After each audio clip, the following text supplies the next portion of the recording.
Hi everyone. I have graded your discussion board posts as well as your first part of your portfolio and posted feedback in the rubrics associated with those assignments. We'll deal with your discussion boards first.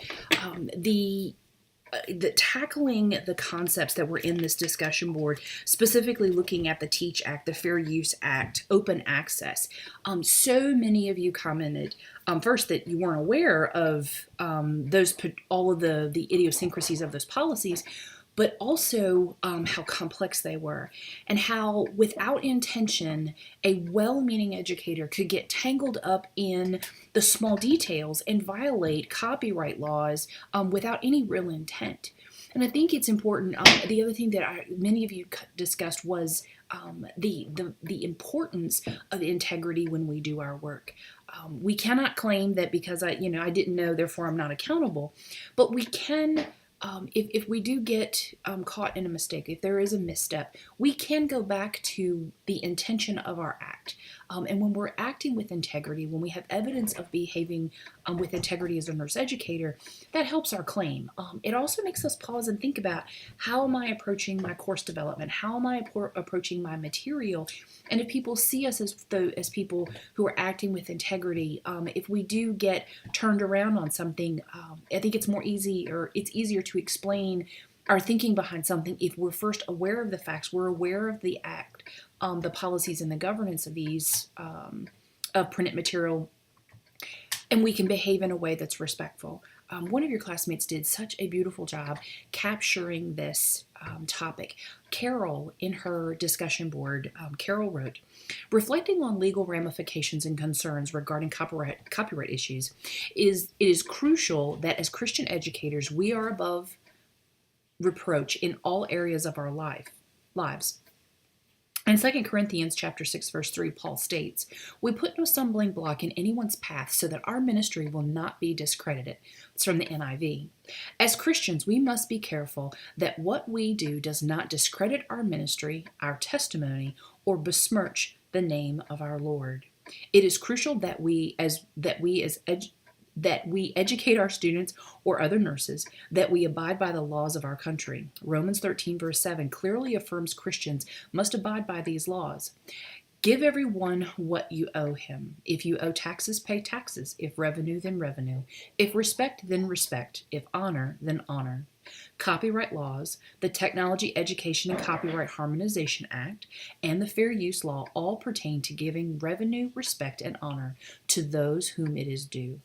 I think Carol did a beautiful job wrapping this up, and so many of you touched on these key concepts about doing what's right, being first informed, and then doing what's right and acting with integrity. So you guys did a really nice job with that.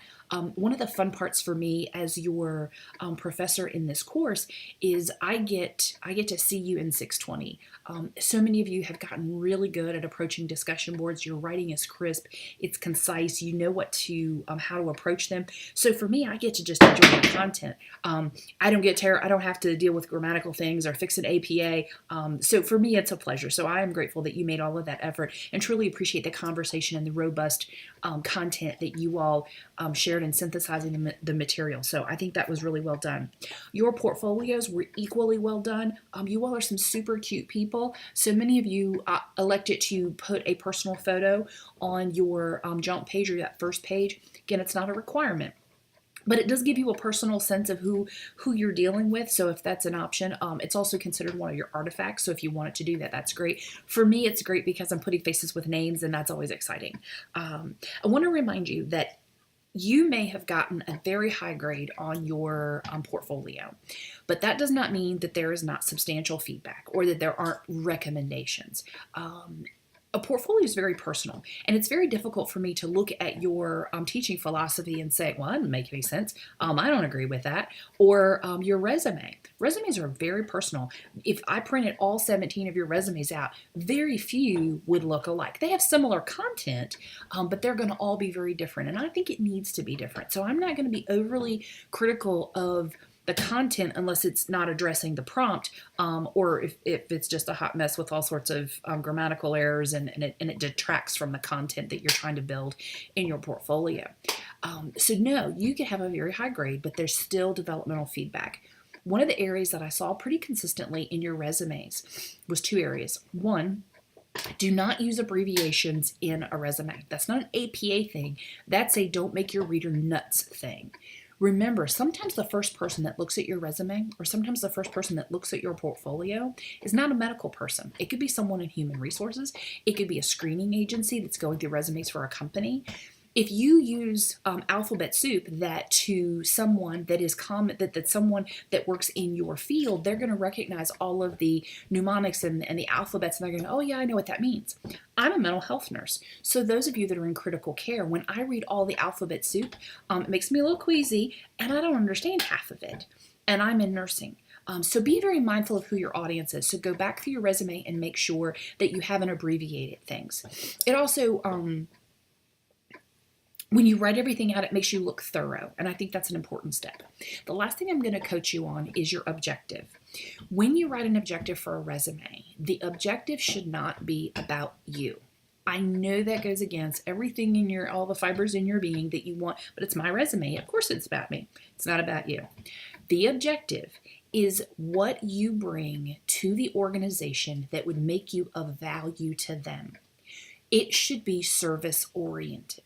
So if you want to be a pediatric nurse educator, you want to educate NICU nurses, then your objective statement is that you would, as a professional registered nurse with a master's in nursing education, would like to serve the nursing population within the NICU setting in a nurse educator role, offering competent, safe, innovative teaching strategies.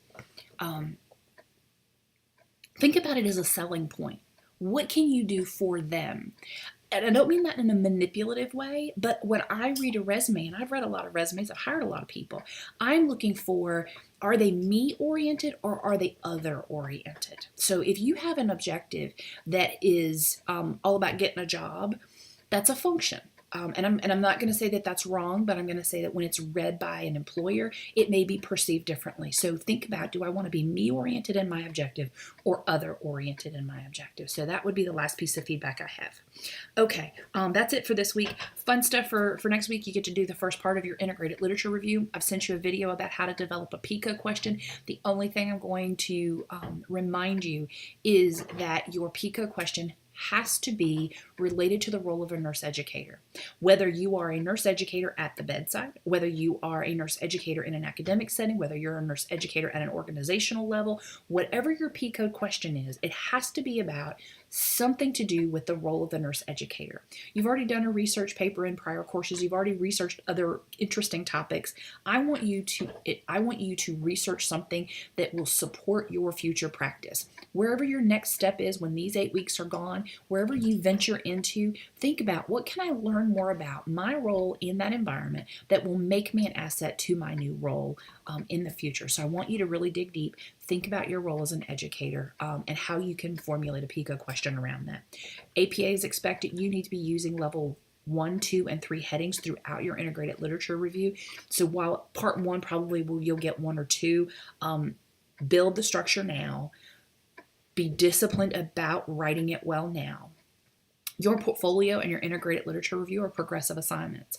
I've given you feedback in your portfolio. When I go to check your set part 2, I'm going to go back to part 1 and see if you've incorporated those changes. And if there are ongoing issues, I'm going to require you to fix it. Same thing with your integrated literature review. If you do part 1 really well, you cleanly move on to part 2 and you don't have to go back to the beginning and rewrite everything. So it's important to build a solid foundation. And the first piece of your integrated literature review is the framework that you plan to begin your literature research on. Be smart, start out strong. Otherwise, you're going to have to keep rewriting part 1, part 2, part 3, and you're going to wear yourself out. So be intentional about this, plan accordingly. Every week you should be pulling articles, looking at it, collecting information. Of course, that's after you get feedback on your PICO question. So I am going to wrap up here. Know that I'm here. Know that if you have questions, to reach out to me. Common questions that each of your peers would benefit for, please use the Ask the Professor link. Questions that are specific to you, please send them directly to me by email or touch base if there's an emergent issue and let me know how I can support you. Know that I'm praying for you. I'm thinking about you. I know this is an exciting time, and lots of, wherever there's excitement, there's also stress because there's some pressure. So know that I've been in your shoes. So know that I'm thinking about you. And my goal here is to support your success.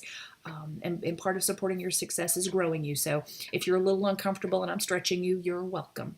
Have a great week, folks. Talk to you soon.